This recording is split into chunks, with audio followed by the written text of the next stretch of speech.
India की beauty industry 2022 तक 8 billion US dollars को टच करने वाली है।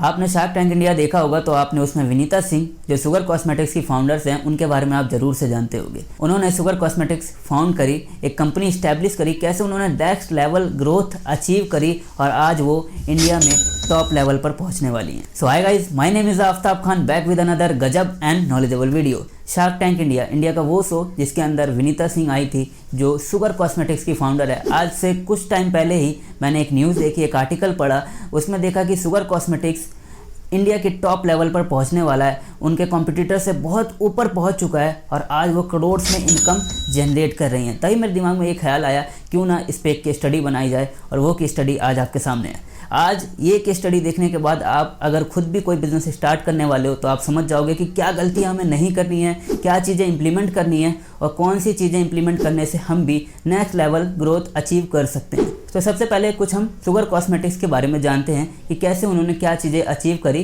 क्या उनकी स्टार्टिंग में फंडामेंटल्स थे और आज वो किस स्ट्रैटेजी पे कहाँ पहुँच गए हैं। शुगर कॉस्मेटिक्स ने हाल ही में $50 मिलियन फंडिंग रेज करी। अब आपको बता दूं उस फंडिंग का वो यूज़ करने वाले हैं 500 से भी ज़्यादा शहरों में जाने के लिए, 40,000 से भी ज़्यादा अपने आउटलेट्स खोलने के लिए। और आज पिछले कुछ सालों के कंपैरिजन में उनकी कंपनी 3 गुना ज़्यादा इनकम जनरेट कर रही है। यही रीज़न है कि आज इनकी नेट इनकम, जी हाँ मैं नेट इनकम की बात कर रहा हूँ, कोई रेवेन्यू नहीं देख रहे हैं, कोई ग्रॉस मार्जिन नहीं देख रहे हैं, नेट इनकम आज इन्होंने 2021 के फाइनल ईयर तक 130 करोड़ जनरेट किया था और इनकी अचीवमेंट होने वाली है 2022 में 200 करोड़ तक, हो सकती है मे भी हो जाएगी।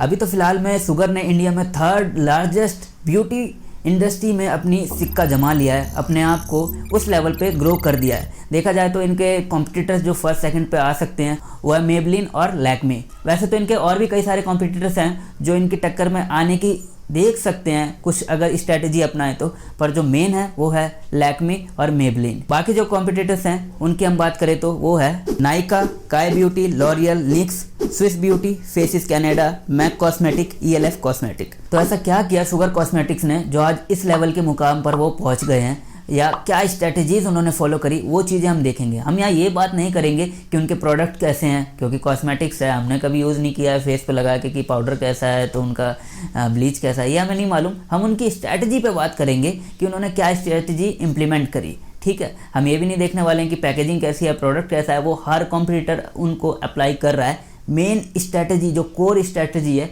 उस पर हम देखेंगे, उस चीज़ों को फोकस करेंगे। तो फर्स्ट बात आती है हमारे देश का पैंडेमिक, फर्स्ट लॉकडाउन। अगर हम इस चीज़ को ऐसे देखें कि शुगर कॉस्मेटिक्स ने कैसे इस चीज़ का बेनिफिट उठाया या फिर कैसे पैंडेमिक या लॉकडाउन जैसे भारी भरकम लॉसेज में भी वो सर्वाइव करते चले गए, वो चीज़ें हम देखें तो वो क्या थी। देखो आपको मैं बताऊँ तो कॉस्मेटिक्स और ब्यूटी ये ऐसा सेक्टर है जहाँ पे maximum of revenue retail outlet से आता है। वैसे इनका भी 60% ऑफ रेवेन्यू रिटेल आउटलेट से आता था। वही चीज़ें देखा जाए तो इनके जो बाकी कॉम्पिटिटर्स थे वहाँ पे उनकी दिमाग ही बंद हो गई थी, वो अपना नॉलेज, अपनी स्ट्रैटेजी ही लगाना बंद कर दिए थे कि अब काफ़ी चीज़ें लॉकडाउन पे उनकी स्टक हो गई थी, रुक गई थी। अब उन्हें दिमाग नहीं लग पा रहा था कि कैसे हम अपने ब्रांड को आगे बढ़ाएं। खर्चे उनके बढ़े हुए थे, बेनिफिट उनको कुछ मिल नहीं रहा था, इनकम कुछ आ नहीं रही थी कॉम्पिटिटर्स के पास, पर इन्होंने उसमें भी सर्वाइव किया। अपनी ब्रांड की ब्रांडिंग कहीं नहीं रोकी, इन्फ्लुएंसर मार्केटिंग, कंटेंट मार्केटिंग, हर चीज़ का यूज़ किया, हर चीज़ को इम्प्लीमेंट किया अपनी ब्रांड को ब्रांडिंग करने के लिए। जहाँ इनके बाकी कॉम्पिटिटर्स रुक गए थे, स्टक हो गए थे कि अब अपनी रीच कैसे बढ़ाएं, ये चीज़ें वो देखने लग गए थे। जो हमने अपना इन्वेंट्री फंसा दी है, कैपिटल लग गई है, वो एक तरह से बर्बाद हो रही है। वहीं ये इन चीज़ों को ना ध्यान देके अपने कंपटीशन से अपनी रीच ज़्यादा कैसे बढ़ाएं, अपनी पॉपुलैरिटी कैसे बढ़ाएं, इस चीज़ पे फोकस कर रहे थे। अब ज़रा थोड़ा एनालाइज करके देखो, एनालिटिक्स निकाल के देखो, आज मैक्सिमम ऑफ मेंस को भी एक ब्यूटी सेक्टर शुगर कॉस्मेटिक्स के बारे में पता चल पाया। कैसे? क्योंकि इन्होंने और ब्रांडिंग को आगे बढ़ाने के लिए ये खुद शार्क टैंक इंडिया में भी गई। हाँ, शार्क टैंक इंडिया भी एक इनका ऐसा प्लेटफॉर्म रहा जो इन्हें एक इनकम इनकी जनरेट करने में बहुत आगे तक इन्हें लेके गया, इनको एक नेक्स्ट लेवल पहचान ला के दी इन्हें। तो अब बात आती है कि क्या सिर्फ शार्क टैंक इंडिया ने ही इनको ये पहचान बनाई? मैं कहूँगा नहीं, बिल्कुल भी नहीं। ऐसा क्यों? देखिए, हम ये चीज़ देखें, जो लॉकडाउन लगा था उसमें भी इन्होंने content marketing, social media marketing, influencer marketing, कहीं भी इन्होंने कोई कसर नहीं छोड़ी थी। उस समय भी उन सारी चीज़ों को इम्प्लीमेंट किया था कि इनकी ब्रांड की ब्रांडिंग हो सके। पर बस ये उस समय बस इन चीज़ों पर कंसंट्रेट करते थे कि जितनी भी वुमेन्स है जो इससे रिलेटेड कुछ भी देखती हैं किसी भी सोशल मीडिया प्लेटफॉर्म पर, उनकी नज़रों में जा सके, उनकी नज़रों में अपनी रीच फैला सके, उन चीज़ों पे इन्होंने कंसंट्रेट किया। चलो थोड़ा अब इसे और डेप्थ में समझते हैं, इनके स्ट्रैटेजी को और डेप्थ में समझने की कोशिश करते हैं। डेप्थ में समझना मीन्स कि हमें क्या चीज़ें अब इनसे सीखनी चाहिए जो हम अपने भी बिजनेस में इम्प्लीमेंट कर सकें और उसे भी नेक्स्ट लेवल पर ग्रो कर सकें। क्या गलतियां भी नहीं करनी है वो भी हमें देखना होगा, क्योंकि गलती भी एक बहुत बड़ी मिस्टेक होती है जिसकी वजह से हम अपने बिजनेस को डुबा देते हैं, डेप्थ में लेके चले जाते हैं, एक्सपेंसेस बढ़ा देते हैं, कैपिटल अपना कम कर देते हैं। तो वो चीज़ें क्या हैं अब थोड़ा उस पर नज़र डालते हैं। अब आपको बता दूं, शुगर ने अपना पहला स्टोर 2015 में शॉपिफाई पर बनाया। आज की जनरेशन क्या करती है, पहले ही सबसे पहले एक कस्टमाइज वेबसाइट देखने लग जाती है, कस्टमाइज अपना एप्लीकेशन देखने लग जाती है।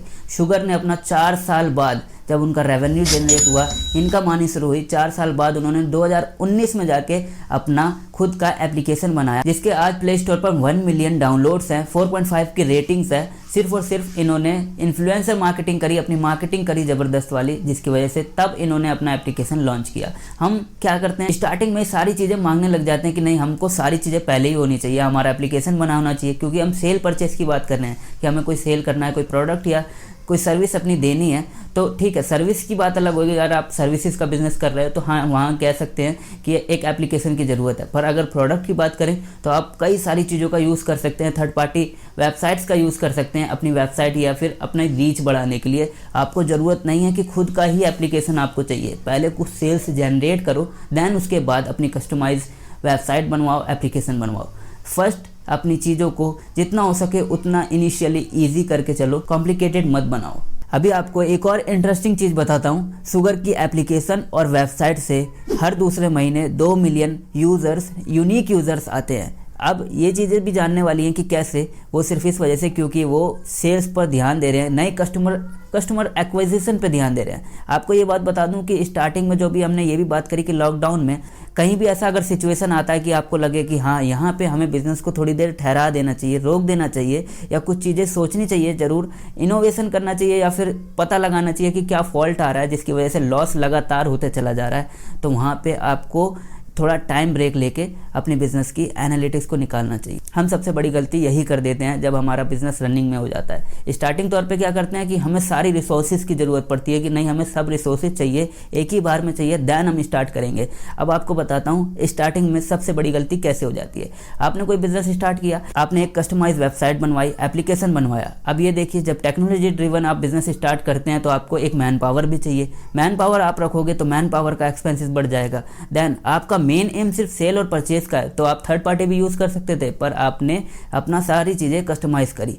अब आपको जब कस्टमाइजेशन और टेक्नोलॉजी आप चाहिए तो आपको एसेट्स भी चाहिए, आपको एक ऑफिस चाहिए जिसमें सारी एसेट्स होने चाहिए, जिसमें मैन पावर आपकी काम कर सके। देन अब देखने वाली बात यह है कि लगातार हमारी एक्सपेंसेस बढ़ती चली जा रही है, सिर्फ एक्सपेंसेस हम बढ़ाते चले जा रहे हैं, पर इनकम का सोर्स बिल्कुल अभी आया ही नहीं है। तो इनिशियली हम क्या कर सकते थे, जितनी भी थर्ड पार्टी चीज़ें थी उनको हम यूज़ कर सकते थे ताकि हमारे बिजनेस में पहले थोड़ा बहुत रेवेन्यू आना सके, थोड़ा बहुत इनकम आ सके, देन हम टेक्नोलॉजी को और बढ़ाएं, मैन पावर लाएं। हम खुद भी काफ़ी चीज़ें सीख सकते थे कि हम स्टार्टिंग तौर पे हम क्या चीज़ें इंप्लीमेंट कर सकते हैं, कौन सी थर्ड पार्टी वेबसाइट का यूज़ कर सकते हैं, कैसे शॉपिफाई का यूज़ कर सकते हैं। ये सारी चीज़ें हम अपने बिजनेस में इंप्लीमेंट कर सकते हैं। कम से कम एक्सपेंसेस हम कैसे कर सकते हैं। देखिए, कैपिटल हमारे पास स्टार्टिंग फेज में बहुत कम रहता है, या तो हमने अपनी सेविंग से इकट्ठा किया होता है या हमारी फैमिली बैकग्राउंड से हमें मिलता है। इस टाइम पे हमें सिर्फ और सिर्फ ये ध्यान देना चाहिए, सिर्फ हमारा मेन कोर क्या है, मेन कोर पे फोकस करना है कि हमारा मेन कोर ये है, तो हम सिर्फ इसमें पैसा लगाते हैं, बाकी चीज़ों को अभी साइड में रखो, वो बाद में देखेंगे। ब्रांडिंग फोकस है तो पहले ब्रांडिंग पे लगाओ, सेल्स फोकस है तो सिर्फ सेल्स पे लगाओ। ये चीज़ें देखोगे तो आपका बिजनेस भी ग्रो कर पाएगा। उम्मीद करता हूँ इस केस स्टडी से आप काफ़ी चीज़ें सीख पाए होंगे कि कैसे ब्यूटी इंडस्ट्री में ये फर्स्ट लेवल पर जाई हैं, किन चीज़ों को इन्होंने इंप्लीमेंट किया, क्या क्या चीज़ें हमें भी सीखने को मिली, आप समझ पाए होंगे। ऐसी ही और भी वीडियोस देखने के लिए चैनल को सब्सक्राइब कर दो, नोटिफिकेशन ऑन कर देना ताकि नेक्स्ट टाइम वीडियो अपलोड होते ही आपके पास पहुँच जाए। Thank you so much for watching. तब तक के लिए टिल देन बाय बाय, सी या।